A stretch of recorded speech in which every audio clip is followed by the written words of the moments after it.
Students, let's have a look on the third type of question in Taylor series. This is the most important type, most important type of this very Taylor series. The question is, I find the value of cos 32 degree by Taylor series. So this is your question. अब कोई किसी को expand करने को नहीं बोला, ना उसने sin x को, ना उसने fx को एक्सपेंड करने को बोला है, ना उसने fx plus h को एक्सपेंड करने को बोला है. तो how these type of question will be solve, तो just do care about it. तो मोस्ट इंपॉर्टेंट है, तो थोड़ा ध्यान से सुनिएगा. तो cos 32 डिग्री को आपने सोल्व करना है. अब थोड़ा ध्यान से सुनिए. अब जो एक होता है fx, एक होता है fx प्लस h. अब ये इसमें नहीं मुझे पता लग रहा, अगर sin x होता तो मुझे पता है उसको fx मानना है. cos x होता, sorry cos x plus h था, या sin x प्लस h होता तो मुझे पता है उसको fx प्लस h मानना है, तो कोई प्रॉब्लम नहीं थी. अब ये cos 32 डिग्री है, मुझे कैसे पता लगेगा क्या मानना है मैंने? ठीक है, तो थोड़ा ध्यान से सुनिएगा इस बात को कि how I will be sure that कि इसको fx के फॉर्मूले से सोल्व करना है या fx प्लस h के फॉर्मूले से सोल्व करना है. तो थोड़ा ध्यान से सुनेगा. अगर किसी पॉइंट जो आपको क्वेश्चन दे रखा है उसमें जो न्यूमरल वैल्यू आपको दे रखी है, here numeral value is 32 degree. अगर उस न्यूमरल वैल्यू पे उस फंक्शन की वैल्यू, फंक्शन इज कोस, अगर उस फंक्शन पे पूरी पता है, देन ऑब्वियसली एक्सपेंड करने की कोई जरूरत नहीं होती, तो ऑटोमेटिकली मुझे आंसर पता लग जाता है. जैसे एग्जांपल कोस 30 डिग्री, अगर ये होता कोस 30, ठीक है, तो मुझे पता है इसकी वैल्यू √3/2 होती है. सिमिलरली अगर ये होता √25, मुझे पता है इस वैल्यू की, इस वैल्यू की फंक्शन, इस वैल्यू के लिए फंक्शन की वैल्यू पूरी आएगी 5. बट अगर मुझे चाहिए cos 32 डिग्री, √26, √24, sin 91 डिग्री, कुछ भी चाहिए, तो इन पॉइंट्स पे, इन वैल्यूज पे फंक्शन की वैल्यू पूरी नहीं पता. तो जब भी कोई न्यूमरल वैल्यू आपको मिले, उस पे अगर फंक्शन की वैल्यू पूरी ना पता हो, तो हमेशा उसको हम fx प्लस h लेट करते हैं. तो हम ये लेट करेंगे fx प्लस h. तो सबसे पहले दोबारा बता देता हूं, अगर किसी पहला क्वेश्चन, पहली टाइप थी जिसमें आप क्वेश्चन में एक्सपेंड करना था x की टर्म्स को, तो fx लेट कर लिया. दूसरी टाइप थी एक्सपेंड करना था x प्लस h की टर्म को, तो fx प्लस h लेट कर लिया. तीसरी टाइप है ऐसी वैल्यू होंगी, दी होंगी जिन पे फंक्शन पूरी तरह पूरा डिफाइंड नहीं होगा या पूरा नहीं पता होगा आपको. आप कैलकुलेटर से निकाल सकते हैं, बट डायरेक्टली आपको उसकी वैल्यू नहीं पता होगी. तो उन क्वेश्चनों को भी आपने क्या लेट करना है, fx प्लस h. तो just do care about it. तो सॉल्यूशन मैंने स्टार्ट कर दिया है. तो let fx plus h is equal to cos 32 degree.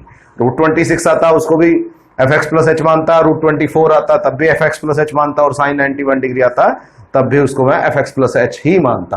तो नाउ लेट्स मूव फॉरवर्ड. तो होपफुली आपको ये पता लग गया है कि इसको fx प्लस h क्यों मानना है, क्योंकि इस पॉइंट पे फंक्शन की मुझे पूरी वैल्यू नहीं पता. उसके बाद सेकेंड स्टेप है, जो भी उसका न्यूमरल पार्ट है, जो भी, यहां न्यूमरल पार्ट क्या है 32 डिग्री, यहां न्यूमरल पार्ट क्या है 26, यहां न्यूमरल पार्ट क्या है 24, यहां न्यूमरल पार्ट क्या है 91 डिग्री. तो जो भी उसका न्यूमरल पार्ट है उसको x प्लस h लेट करना है. ठीक है, तो यहां 32 डिग्री था तो उसको x प्लस h लेट करना है. ठीक है, उसके बाद जो भी न्यूमरल पार्ट है उसके दो फैक्टर्स बनाने हैं आपने, दो पार्ट्स बनाने हैं, सच दैट एक पॉइंट पे तो फंक्शन पूरी तरह डिफाइंड हो और एक पार्ट जो भी कम या ज्यादा हो. जैसे 32 डिग्री के आसपास किस पॉइंट पे कोस पूरी तरह डिफाइंड है, या तो कोस डिफाइंड होता 30 डिग्री पे या 45 डिग्री पे, जो मुझे लर्न होता है ऑलरेडी पता है. तो ये तो 30 डिग्री पे है 45, तो ऑब्वियसली 32 डिग्री के पास कौन सा पड़ता है 30 डिग्री. तो दैट्स व्हाई 32 डिग्री को मैंने दो पार्ट में डिवाइड कर लिया, एक 30 डिग्री प्लस 2 डिग्री. सिमिलरली तो यहाँ 30 डिग्री प्लस 2 डिग्री, अब √26 है. अब मैं 26 को दो पार्ट इस तरह बनाने हैं आपने, जिससे आपका जो भी फंक्शन है, यहाँ फंक्शन क्या है स्क्वायर रूट, वो पूरी तरह डिफाइंड हो उस पार्ट पे. तो आपको पता है 26 के आसपास 25 है, तो 25 प्लस 1 करेंगे, यहाँ 24 को आप 25 माइनस 1 करेंगे। तो दूसरा पार्ट प्लस हो सकता है, माइनस हो सकता है, एक पार्ट तो ऑब्वियसली प्लस होगा। तो दोबारा बता देता हूं, सबसे पहले जो भी क्वेश्चन आया अगर उसके फंक्शन उस पॉइंट पे फंक्शन की पूरी वैल्यू पता नहीं है तो उसका x प्लस एच मानना है, उसके बाद उसके न्यूमरल पार्ट को x प्लस एच मानना है, उसके बाद उसके दो पार्ट करना है सच दैट एक पॉइंट पे फंक्शन की वैल्यू पूरी तरह डिफाइंड और एक कम ज्यादा जो भी होगा, वो प्लस भी हो सकता है माइनस भी हो सकता है। तो जो भी उसमें से पूरा जिस पर फंक्शन पूरी तरह डिफाइंड है उसको हमेशा x सेलेक्ट करना है, और जो भी कम ज्यादा है that will be taken as h। तो यहाँ 2 डिग्री को हमने h लेना है। यहाँ इस क्वेश्चन में x आ जाता 25 और h आ जाता 1। इस क्वेश्चन में अगर ये क्वेश्चन होता तो x आ जाता 25 और h आता -1। तो कुछ दूसरा पार्ट जो है वो प्लस का भी हो सकता है माइनस का भी हो सकता है। नाउ इक्वेशन 1 रिड्यूसेस टू, आपको पता है ये x प्लस एच आपने लेट किया था, तो ये क्वेश्चन बन गया cos x प्लस एच का। तो अभी लास्ट क्वेश्चन हम यही करके आए हैं, cos x प्लस एच को एक्सपेंड करके आए हैं।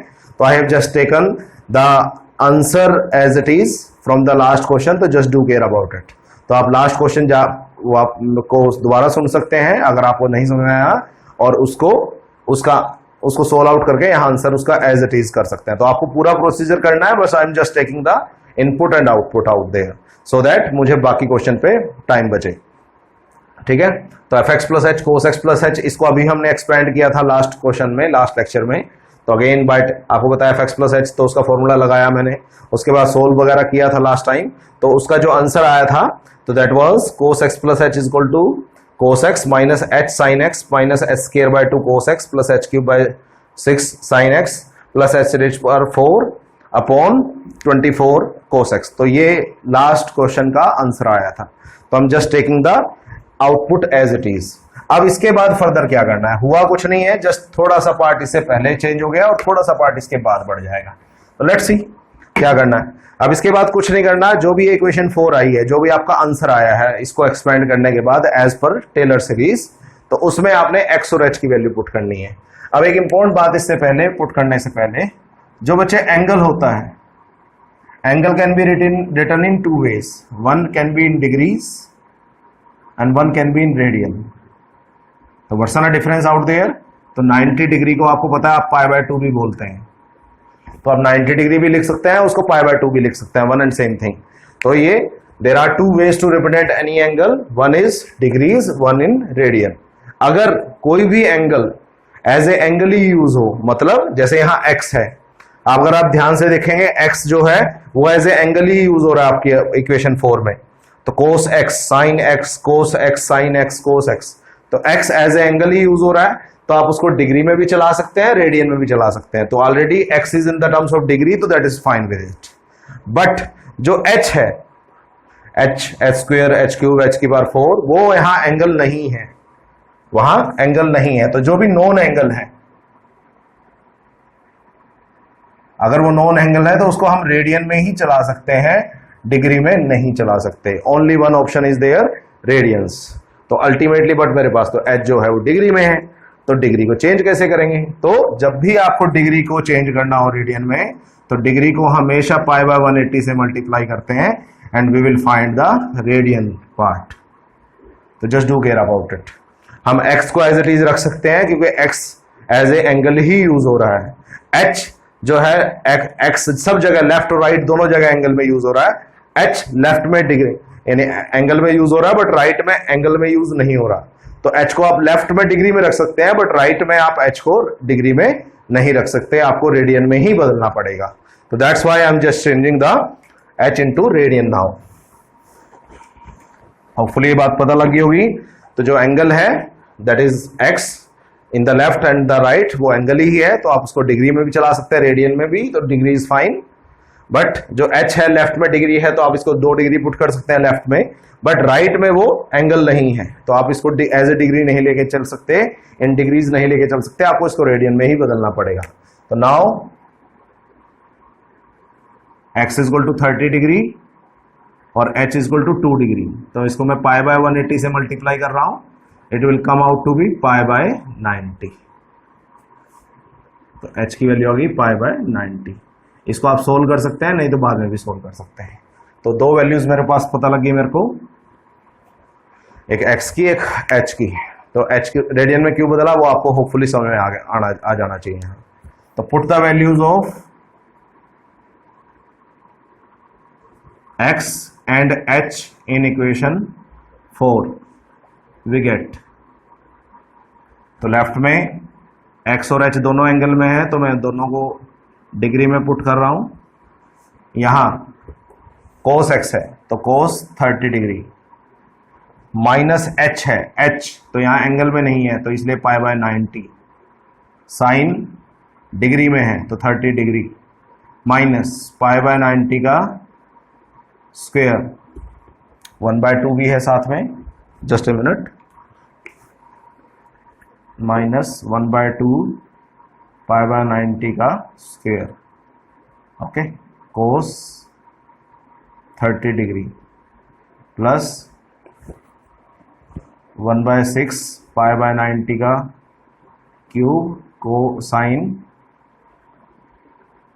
30 डिग्री प्लस 1/24 पाई बाय 90 का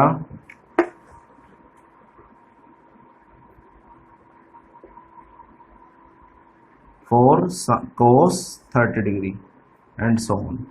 तो दैट्स हाउ। तो मैंने कुछ नहीं किया, x की जगह हमेशा डिग्री पुट की है क्योंकि x हमेशा एंगल है, h लेफ्ट में एंगल है, राइट में एंगल नहीं है, तो लेफ्ट में उसको डिग्री पुट किया, राइट में उसको रेडियन पुट किया। तो now I will solve out this very terms. मैंने इसको सोल्व कर रखा है तो मैं आपको बता देता हूं ऑलरेडी, ओके, ठीक है। Now I will just put out the values. तो cos 32 degree in the left, right में क्या cos 30 की वैल्यू √3/2 होती है बच्चे, मैं डायरेक्ट पुट कर रहा हूं √3/2, pi by 90 will solve out to be 0.035, sine 130 degree होता है 1/2, minus 1/2 0.035 square cos 30 degree that is √3/2 again, plus 1/6 0.035 का क्यूब दैट इज 1/2 प्लस 1/24 0.035 का 4 into √3/2 up to infinity. Okay, आप इसको पुट करेंगे, ये आएगा 0.866 minus 0.035 into 0.5 minus 1/2, after squaring it will result out to be 0.001225. You can scale it up। आपको सबको हर universities के एग्जाम्स में आपको साइंटिफिक कैलसी अलाउड है तो आप आराम से इसका स्क्वायर निकाल सकते हैं। ओके, तो 0.866 प्लस 1/6 0.0 क्यूब करने के बाद ये आएगा, इसका क्यूब करने के बाद 0.5 मल्टीप्लाई में था प्लस 1/24, अगर पावर 4 कर देंगे आप इसका, सॉरी पावर 1 होगी, स्क्वायर हो गया, क्यूब हो गया, ठीक है, ओके फाइन। तो आपकी ऑलमोस्ट ये 0.000000 आएगा, तो I have just ignored that 0.866 up to infinity. तो सिंपली ये जीरो, क्योंकि ऑलरेडी क्यूब में 4 जीरोज आ चुकी हैं और ऑब्वियसली पावर 4 में तो और ज्यादा हो जाएंगी, तो सोल्व करने के बाद मैं कर रहा हूं, इसको पुट कर रहा हूं, तो it will solve out to 0.866 minus 0.0175 minus 0.0005 plus 0.000 zeros and 3. It will be approximately 0 after that. Okay, so that will result out to be 0. So cos 32 degree will result out to be 0.84803. Okay, so that is the answer in the last. ठीक है, तो जो तुम्हारा answer है actual में scientific calculator से वो 0.84804 something है, तो that is approximately same to this one. तो that's how this third type of question will be solved. Actual में जो क्वेश्चन आते हैं एग्जाम में वो यही आते हैं टेलर सीरीज पे। तो टेलर सीरीज दोबारा एक बार रिपीट कर देते हैं। cos 32 डिग्री आपने निकालना था। cos 32 डिग्री को सबसे पहले आपने fx प्लस एच माना, जो भी न्यूमरल वैल्यू है उसको x प्लस एच माना, उसके दो फैक्टर किए, एक जिस पे वैल्यू फंक्शन की वैल्यू पूरी तरह डिफाइंड है और एक जो भी कम ज्यादा है। तो जिस पे फंक्शन पूरी तरह डिफाइंड है उसको x मानना, x माना, और जो कम ज्यादा है वो उसको h माना। उसके बाद the question turn out to be cos x plus h. उसके बाद जैसे लास्ट क्वेश्चन पूरा सोल्व किया था cos x प्लस एच को, वो पूरा सोल्व करना है। मैंने जस्ट इनपुट के लिए आउटपुट ली है कि सोल्व करने के बाद ये आएगा।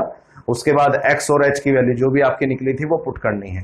बस एक इंपॉर्टेंट बात जो मैंने यहाँ एक्स्ट्रा बताई है कि अगर कोई एंगल है तो x जैसे एंगल है लेफ्ट और राइट दोनों जगह है तो उसको आप डिग्री में ही रखिए, रेडियन में रखिए, दैट्स योर कॉल।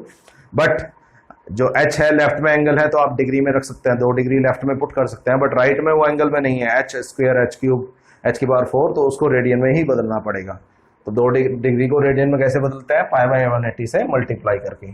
तो the answer is pi by 90। तो पाई बाय 90 आ गया h। तो मैंने लेफ्ट में 2 डिग्री पुट किया, राइट में सब जगह पाई बाय 90 पुट किया। तो सोल्व आउट किया। This is simple simplification. आपने कैलकुलेशन ही करनी है, साइंटिफिकल से आपको अलाउड होगा तो can easily work it out. तो लास्ट में सॉल्व करने के बाद आपका ये आंसर आया। तो cos 32 that is approximately same to the scientific calci value. तो ऑब्वियसली वो एग्जैक्ट सेम नहीं आ सकता क्योंकि इसमें बहुत सारी टर्म्स अब भी बची हुई थी इसके बाद। तो obviously it will take time और कुछ राउंडिंग ऑफ भी की गई है।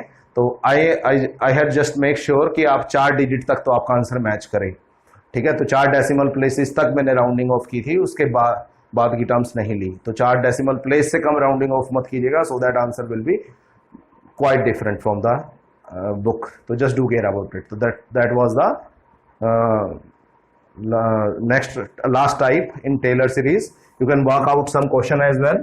You can work out sin 91 degree, find the value of sin 91, or you can work out find the value of root 26 for your practice. Hopefully you got this very question as well. तो ये शुरू में थोड़ा क्या हुआ, ditto same question है, ये आपका सेकंड टाइप थी। तो इससे पहले थोड़ा चेंज हुआ क्वेश्चन में और इसके बाद थोड़ा चेंज हुआ है। बीच में पार्ट यहां से यहां तक का पार्ट डिट्टो सेम है as that of previous one. तो just do care about it. Okay.